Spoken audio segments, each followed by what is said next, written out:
নিজ ঘর থেকে উদ্ধার এক ব্যক্তির পচা গলা মৃতদেহ। ঘটনা উদয়পুরে। ভন ভন করছে মাছি, রক্তাক্ত মেঝে, দুর্গন্ধে আশেপাশের স্থানীয়দের থাকা দায়। ঘটনা উদয়পুর মহকুমায় ধ্বজনগর এলাকার আসাম রাইফেল ক্যাম্প সংলগ্ন এলাকায়।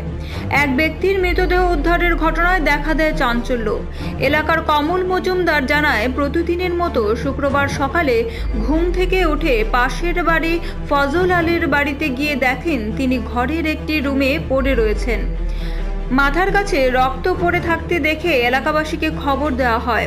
সঙ্গে সঙ্গে খবর দেওয়া হয় পুলিশকে। পুলিশ খবর পেয়ে ছুটে আসে ঘটনাস্থলে। গিয়ে দেখতে পায় ফজল আলী ঘরে পড়ে রয়েছে রক্তাক্ত অবস্থায়। সকালবেলা ঘুমাতে উঠছি 9টার দিকে। ওইটা আমার আগে কেস আসছিল 2023-এর। তো কেসটা সাক্ষী চলছিল। তো সাক্ষী তারা দুজন হজর আলী হজরের মায়ের সাক্ষী দিছে, ভালোই দিছে। মানে বেডির লেগে কেসটা উঠতেছে নাকি, বেডি ধরে বাইক আইয়া না। কার ফজল আলীর বউ? হ্যাঁ, হজর আলীর বউ গেছে। তো আমারে আমরা কইছিল কইছিল হেভি আইলে তো কেসটা শেষ হয়ে যাবে গা, যেমন লই যা। তো আমি সকালে ডাক দিতাম গেছি, কয়েকবার ডাক দিছি। ঘরে ডাক দিয়া বাড়ির দিকে গেছি, গিয়া দেখি রক্ত দেখা আমি ধরে ফিরছি, থানাতে গেছি। এর ধরে কি দেখছো পরবর্তী সময়, কি জানছো? অক্ষণ আইয়া এখন কি শুনছো? অক্ষণ মরে মরে রয়েছে, এই রক্ত রক্ত আছে না? হ্যাঁ। কি নাম হের? হজর আলী আপনার। ফজর আলী। এটা কোন জায়গা? এটা ধ্বজনগর পুলিশের আরে গোকুলপুর আরে।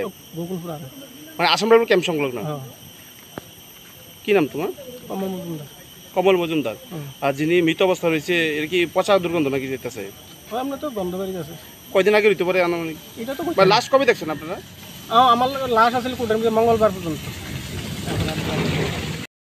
পরবর্তী সময়ে পুলিশ মৃতদেহ ময়নাতদন্তের জন্য মর্গে পাঠায়। ময়নাতদন্তের পরেই এই ঘটনার আসল সত্যতা জানা সম্ভব বলে জানা গেছে। তবে গোটা ঘটনায় এলাকা জুড়ে থমথমে পরিস্থিতির সৃষ্টি হয়েছে। ব্যুরো রিপোর্ট, পাবলিক নাও।